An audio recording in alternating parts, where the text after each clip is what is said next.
What's up, y'all? Today I'm going to show you how to make a sign just like this using free software and a CNC machine.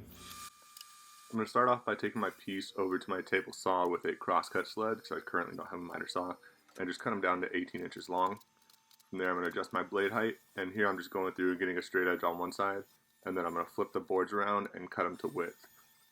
So the overall size of the sign is going to be 18 inches wide by 12.5 inches tall. So just going through here, I'm making sure that I get a nice clean edge. After I have them cut, I'm going to take it over and lay down my trusty cardboard and flip over the piece until I find the best orientation for the grain that's going to give it the best look for the sign.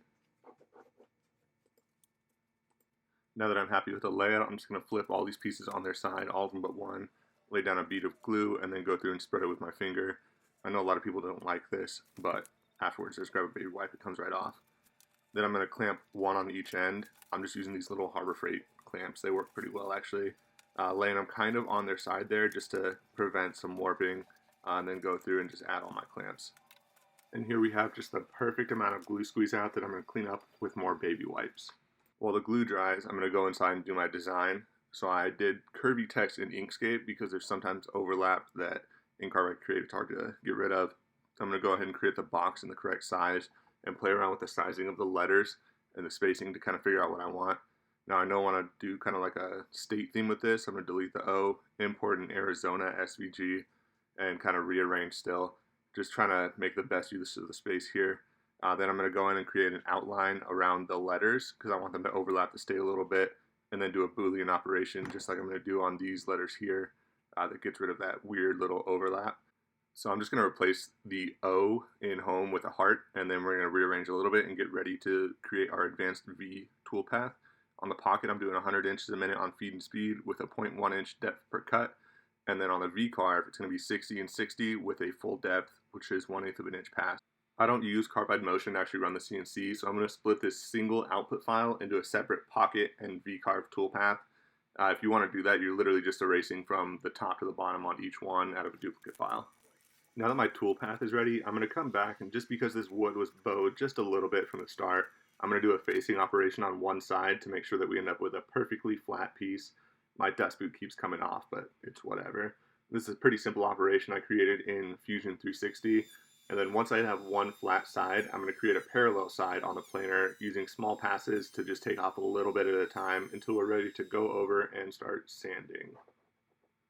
While I'm sanding, I want to fill this knot in the back. I'm going to use Starbond medium thick CA glue in black to cover it up.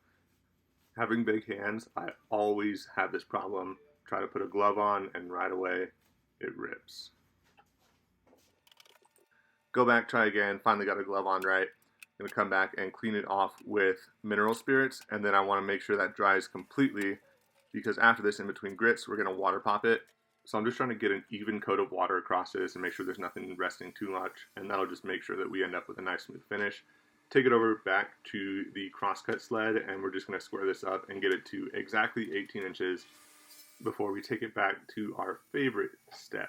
Go back, sand again. This time we're sanding to 220, and after this I'm going to sand the sides and the edges just to make sure that we have an even finish all the way around. Now, I've been a fan of Minwax lacquer in the past, but I found this Deft lacquer at Ace Hardware, and I like it so much better. I'm doing even coats. I'm going with the grain and across the grain just to make sure that I don't miss any spots. And I'm hitting that end grain every time I do a coat because it really, really soaks up that lacquer. And let's sand it again. Going back with 220 grit to make sure that the surface is ready to have the stencil applied. Before I put the stencil on, I'm going to go ahead and do a keyhole slot for mounting, then come back with shelf liner that I'm using as a stencil here. And I have this little scraper tool that's been super helpful in getting a smooth finish. I'm going to fold it over on the sides to prevent overspray once we actually go to put on the paint. And then the most important step is to make sure that you get your piece completely flat and then I0 off the center just to reduce any issues that I've had in the past. One of the things I like about CNC.js to actually run my CNC is that you can see the toolpath before you actually run it, which saved me in this case because I set up this file for 13.5 inches tall when it should have been 12.5. I'm going to go ahead and zero with my pocket toolpath, check center again, and then start. Now I'm going to go through and do the pocket tool path on this, and you'll see we're doing 1/10 of an inch depth to start, and then I'm coming back with a 0.025 inch to finish it off. That's just to reduce any tooling marks, especially from just having bit deflection. I'm going to use a macro I created to swap out my flat end mill to a 90-degree V-bit, and then go back in and get these details. And you'll see that the 90-degree V-bit is going to go in and clear out the cusps where the 1/4 inch flat bit couldn't get to. I really like Carbide Create's Advanced V toolpath because it's so easy to do, but you'll see that we waste a lot of time traveling back and forth to carve in different areas of the sign, whereas if you were to do this logically in your head, you'd probably carve it as you would write it, which would save us a lot of time. But we'll take that sacrifice for this software being free and for how good of a job it really does. Once I get through my first time carving, I'm going to go back and I'm going to run this same toolpath again just to clean up all the little fuzzy bits that are going to be left over from the initial carve. Crank up my feed rate to 200%, so right now this is going to be going 120 inches per minute, and you'll see it's just going to go in and clean up a little bit of that fuzz that's left over and reduce the work that we have to do later when we go back and sand it. Now that the carving is done, I'm going to take the sign off of the CNC and go over here and just kind of sand out those tooling marks. I'm going to get into the actual V-carve as well and then set it up here to paint. Once I use the keyhole bit to mount this sign to paint, I'm going to go ahead and use another coat of lacquer to seal the stencil to the piece of wood and prevent any bleeding through the pores in the wood. I'm going to go through and do light coats of white paint. I don't want it to run, but I want to make sure that I get really good color in there. Once I get a nice, good, solid coat, I'm going to come back and peel the stencil off. You'll see that same tool that I used to put the stencil on is going to come back out.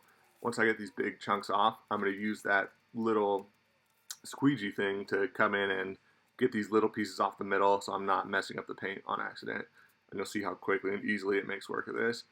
So one thing that we don't like is that we ended up with some residue on here, and you can kind of see like there's residue from the stencil left over.